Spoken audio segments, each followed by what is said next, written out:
আজ ২৭ এপ্রিল ১০ বছর পূর্ণ হলো নারায়ণগঞ্জের দেশ কাঁপিয়ে দেয়া অতি আলোচিত ৭ খুন হত্যাকাণ্ডের। এরপর যেটা হয়, আমরা আসলে ফলো আপ আর খুব বেশি করি না। এত ঘটনা ঘটে, এই ঘটনাটার যে একটা আলাদা ডাইমেনশন আছে, আমরা সেগুলোর খোঁজ নিজেদের দিক থেকে রাখি না। পত্রপত্রিকা মাঝে মাঝে রিপোর্ট করে, যেমন আজ আমারও মনে পড়লো প্রথম আলোর একটা রিপোর্ট দেখার পর, এবং এই তথ্যটা দেখা যে হাইকোর্টের রায় হয়ে যাওয়ার পরও ৫ বছর কেটে গেছে, কিন্তু আপিল বিভাগে সেটা শুনানিই শুরু হয় নাই। এই যাদের মৃত্যুদণ্ড হয়েছে সেটার আমাদের একটু রিক্যাপিচুলেট করি। এবং এই হত্যাকাণ্ডটার বিচার অনেক আগে ভিজিবলি করা উচিত ছিল, কারণ এটা এমন এক ঘটনা যেটা একটা অকল্পনীয় বাস্তবতা আমাদের সামনে এনেছে। আমরা খেয়াল করব ২০১৪ সালে প্রথম কথা এটা হয়েছিল, তখন একটা নির্বাচন ছাড়া সরকার ক্ষমতায় এসছে। ৫ জানুয়ারি আমাদের মনে থাকার কথা। এরপর এপ্রিলে এই ঘটনা হয়েছে, এবং এর আগ থেকেই অ্যাটলিস্ট আমি অন্তত নিজে দীর্ঘদিন বিচার বহির্ভূত হত্যাকাণ্ডের বিরুদ্ধে কথা বলেছি। এটা বিএনপির সময় যখন শুরু হয়েছিল তখন থেকেই বলছি। মানে যখন লেখালেখি শুরু করি তখন বিএনপি শাসন আমল চলে গেছে, তখন থেকেই লিখছি। এবং আমি রিপিট করি কথাটা, বিএনপি তার ওই শাসন আমলে যে বিভৎস একটা কাণ্ড ঘটিয়েছে দেশের জন্য, সেটা হচ্ছে এই বিচার বহির্ভূত হত্যাকাণ্ডকে ইন্ট্রোডিউস করা। যাই হোক, সেই ঘটনা নিয়ে আমরা প্রচুর সমালোচনা করেছি, যারা মানবাধিকার সংস্থাগুলো তো করেছেই, কিন্তু এই হত্যাকাণ্ডটা একটা নতুন ডাইমেনশন তৈরি করলো।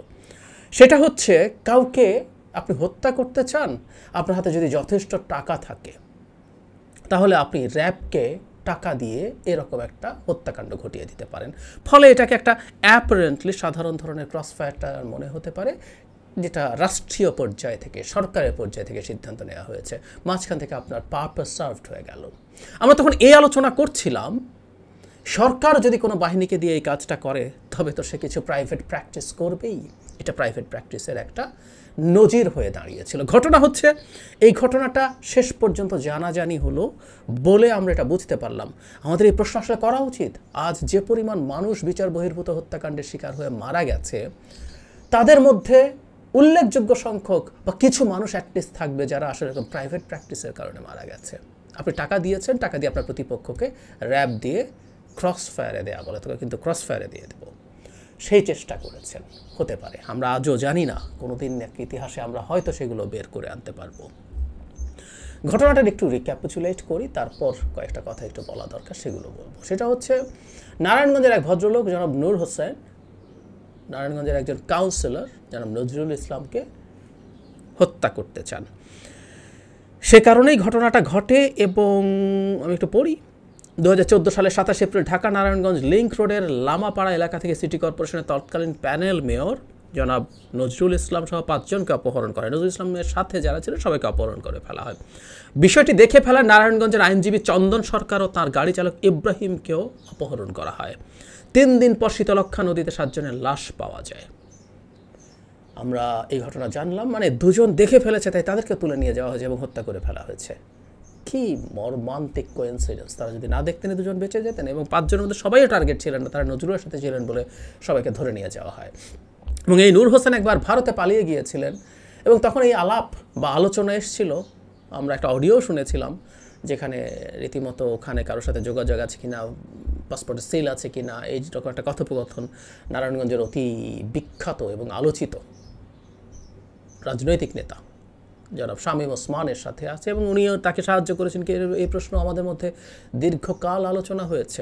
শুধু সেটা না, এই ঘটনার পর সামরিক, যেহেতু র্যাবের মধ্যে ওখানে ৩ জন সামরিক কর্মকর্তা অন্তত ছিলেন, সেখানে যেটা দাঁড়ায় যে তাদেরকে গ্রেফতার করা হচ্ছিল না, এবং হাইকোর্ট রীতিমতো তাদেরকে গ্রেফতারের আদেশ দিয়েছিল, সেই আদেশটাও পালন করা হচ্ছিল না। মানে আমরা একটা ঘটনা আমাদের সামনে অনেকগুলো বাস্তবতা আনা হয়। এমনকি হাইকোর্ট বলে দিয়েছিল কিভাবে গ্রেফতার করতে হবে, যদি আইনের এক্সিস্টিং যে অভিযোগনামায় সেটা না হয়, তাদেরকে ৫৪ ধারায় গ্রেফতার করো, সেটাও বলেছিল।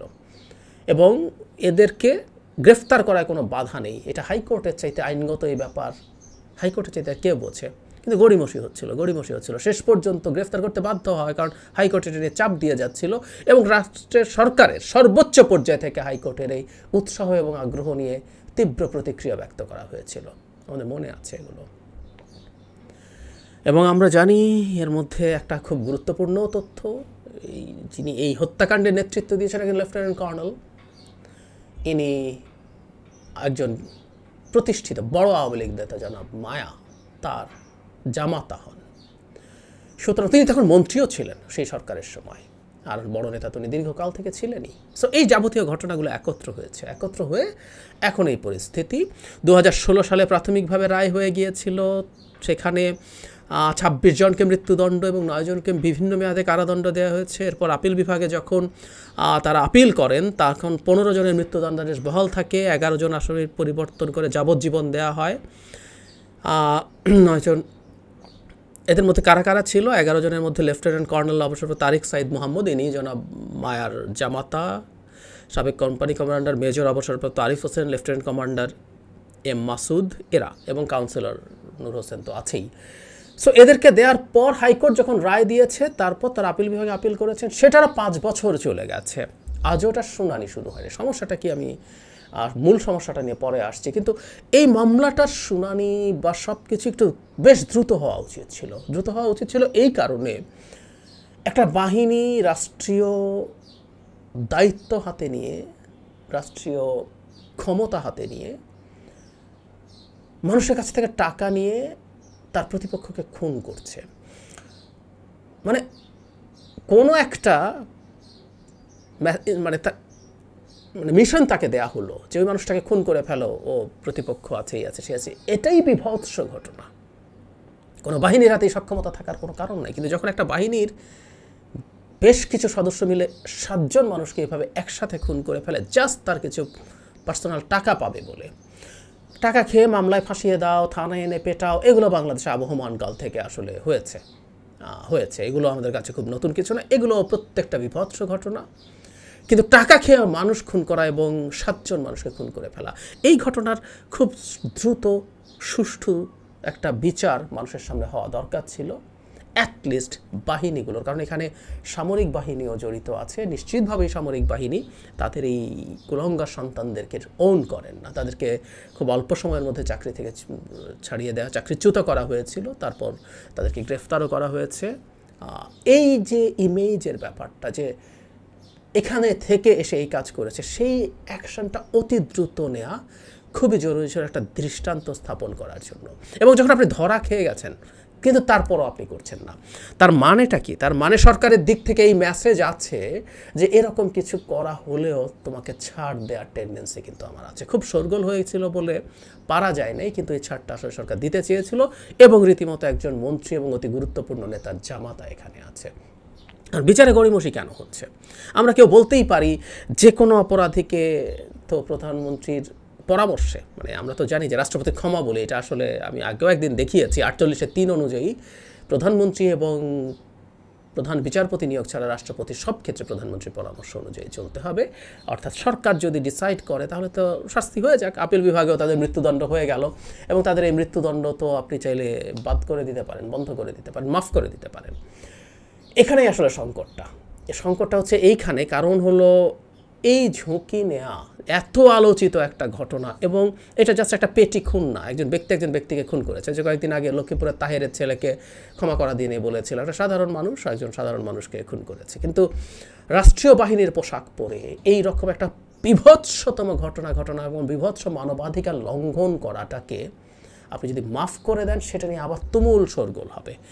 এই ঝুঁকিটা সম্ভবত সরকার নিতে চাইছে না, সে কারণেই আজও 5 বছর চলে যাওয়ার পরও আপনি এই আপিলটা শুরু করছেন না। এই আপিল শুরু করতে আমি ধারণা করি, বিশ্বাস করি, কারণ গত বছরও দেখলাম রিপোর্ট হয়েছে যে আপিল শুরু হচ্ছে না, আপিলের শুনানি শুরু হয়েছে, তখন 4 বছর ছিল, এখন 5 বছর, 6 বছর, 7 বছর চলতেই থাকবে। সাগররুনি হত্যা মামলার চার্জশিট দেওয়ার তারিখ পেছানোর মতো।